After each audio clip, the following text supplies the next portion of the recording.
жүрген қазақ жоқ бұл ауылда. Бәріміз мал мен жанмен айланысқан адамдармыз. Таситын шөбіміз бар, таситын отынымыз бар. Фабрика жабылсын. Біз түгел соған қарсымыз.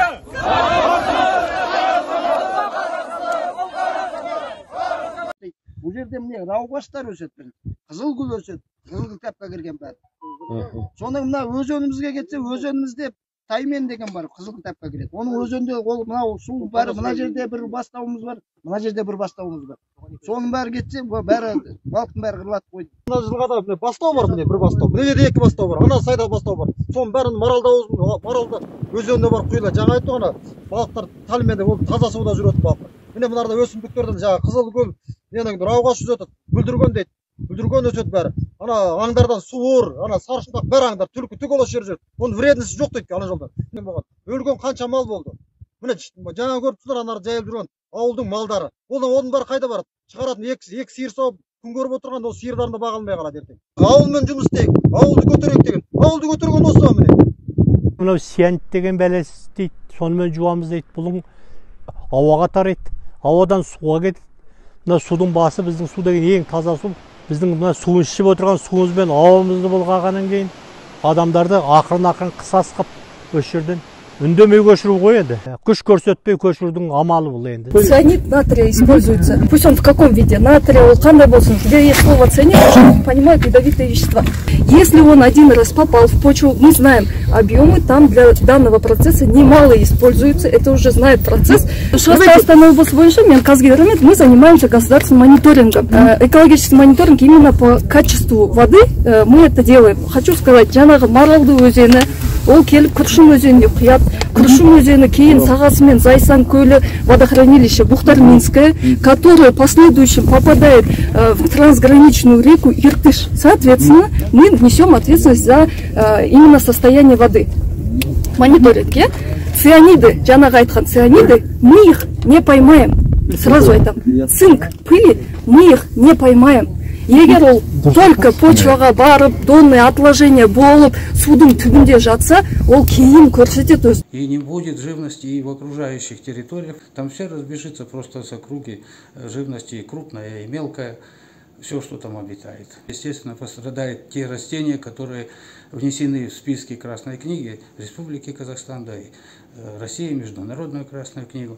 Никто не гарантирует, не сможет гарантировать землетрясение, катастрофа какая-нибудь. И эта штука может сыграть негативную роль в жизни тех жителей, которые живут в Маралды и ниже по реке. Речка Курчум – это одна из речек, которая не затронута еще особо хозяйственной деятельностью. Таймень там обитает краснокнижный, хариус, множество рыб пресноводных, которые живут в бассейне Иртыша. То есть, жалко эту реку, ее в конце концов можно загубить. Я поддерживаю тех жителей, которые выступают против устройства вот этого. Географически вот это место, где будут вестись работы, оно находится на возвышенности, вокруг которой 3 водотока.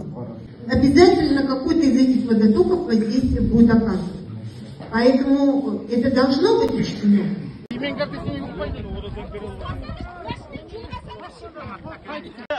Заң қорғаушы органдар, мына біздің Маралды ауылының тұрғындары бүгін құлыпта жиналып сосын жасаймыз деп жатқанбыз. Мына кісілердің өздерін шығарып алған әңгімесі бар екен. Мына микрофонмен сөйлеген бір 5-6 кісіге қарсы, жалпы халық қарсы емес деген. Мына президентіміздің өзі айтқандай, сіздердің пікірлеріңізбен шешіледі. Кепілдікпен айтылып, бір кісі қол қойған жоқ. Халықтың сулап отырған сөз. Тек қана қойдық міне мына кісінің өзі қойғызып алды, мен лично мен өзім қойдым. Бұл не үшін қол қоямыз дегенде жаңа тағы түсіндіріп айта кетейін. Сіз жиналысқа қатысқаныңыз үшін жауап берелетін, нүкте қойылатын бір азаматын әкеп беріңізші. Кетсін, тұрсын, ол осы бол. Халыққа тыныштық берсін. Міне кішкентай ғана Маралдыға амон келді.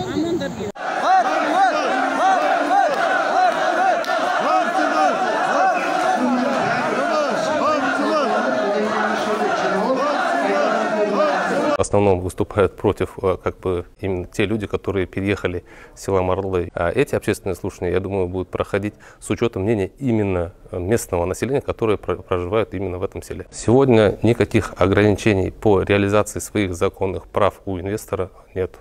Вопрос не только Маралдов, но в целом проектное решение 0,05% цианида – это раствор, который в течение полугода просто улетучивается, и вот и все. От него нет никакого вреда. Все будет в рамках законодательства. Общественные слушания, если пройдут, они будут приняты, и экологическое решение будет выдано дальше. Маралды ауылында менің артында тұрған халқым, осы Маралды ауылының тұрғындары, мына золотарлар фабрика салуына бүгін тағы да слушание өткіземіз деп, олар өздерінің бір 17 адамдарын әкеп жиналысқа қатыстық деп қол қойды. Халықтың бірде-біреу қол қойған жоқ оған. Ал бірінші сұрақ, ешқандай бұзылушылық жоқ дейсіздер. Көрдіңіздер, таудың үсті. Екіншісі, қызыл кітапқа енген қаншама өсімдік, жан-жануар бар. Доказать еттік па? Доказать еттік. Оны қайда жоққа шығардыңыздар? Мына суға кететін болса, суда ең таймен деген балық бар. Доказать еттік па? Біз етекте отырмыз. Ана таудың үстіндегі, қазір міне жауын маусымын көріп тұрсыз, бәрі сайғағып жатыр. Байқадыңыздар ғой. Үшіншіден, рұқсаттары жоқ. Ана салып саған жолдарын көрдіңіздер ма? До сих пор разрешение ала алмай отыр. Бұл қалай заң бұзушылық? Немене шара қолдандыңыздар оған? Мына светке орнатқан разрешение халық берген жоқ. Мұқым ана заводтың цементін құйып сағанда разрешениялар жоқ, бәрін істеді. Оны да біліп отырсыз, бәрін доказать, видеофиксация, материал бәрі бар. Оғанда түк шара. Қалай сонда халықтың істеген жұмысын бәрін сіздер жоққа шығарып разрешение береміз дейсіздер. Мынанша халық, біз сонда малмыз ба? Халықтың алатын жер. Одан алайын десең, ана жерде пәленбай метрде су тұр. 50 метрден судан жоғары болу, ондай жер берілмейді деп шыға, сонда біз қандай жер алуымыз керек айтыңызшы? Оларға бәрі өз қарапайым тілмен осыны түсіндіріп беріңізші. Бұлар тула бұлақтың үстінен, өзеннің жағасынан қай жерден алғысы келеді, ол жерге рұқсат береді. Жердің астына дейді ол сіздердің. Коммерция ашқанда өте қарсымыз. Ал ара, ол любой химияға сезімтал, оп-оңай өліп қалды. Оның жаңа шаңы, цианидтің ұшқаны тура бізге әсер етеді араға. Сол маңайда арадан бәрі әсер етеді. Ал суды былай қойғанда судың өзі қазір суды құртады. Қарсы болғанда біз башы оны сетпеуге тырысамыз. Ол ашылса, марайхан табиғатта құриды, бүкіл жаңа жәндіктер бәрі құриды.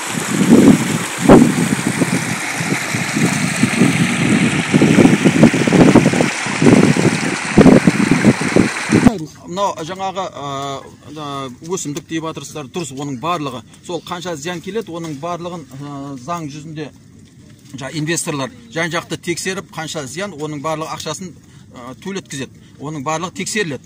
Сонан кейін айтайын деген ағайын. Бізді малымыз, халық